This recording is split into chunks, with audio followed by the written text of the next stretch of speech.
Okay, right now we showed you the Jackson family reuniting on tour amid a feud that has really driven a wedge between the siblings.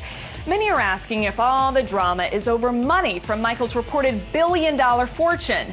Tonight we examine how this kind of tug-of-war has plagued many star families in Hollywood.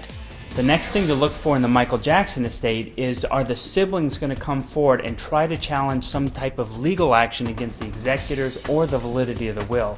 At stake in Michael Jackson's estate, a reported $1 billion that is said to be growing by the day. 40% of the net income from the estate reportedly goes to Michael's 82-year-old mother, Catherine.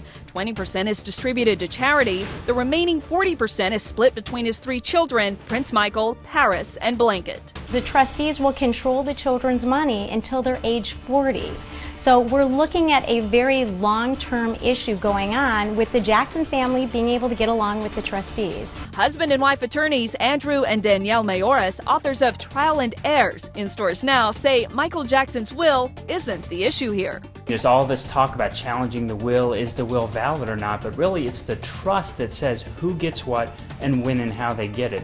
The Mayoras, who don't represent any of the Jacksons, say the family's matriarch isn't the one with the power. Catherine Jackson doesn't control the money. The executors control the money.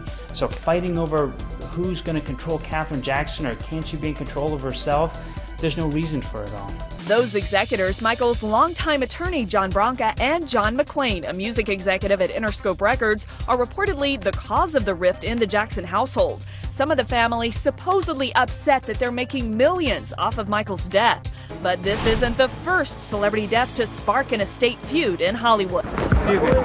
What we call, as estate lawyers, the granddaddy of them all is the Nicole Smith case. That lasted 16 years and made it up to the United States Supreme Court twice, which is very unusual. And in this case, it was all because a 26-year-old stripper married an 89-year-old billionaire. Nicole died in 2007. 3 years later, a court ruled against her estate receiving any of the $300 million she had asked for. But not all star passings spurred lawsuits.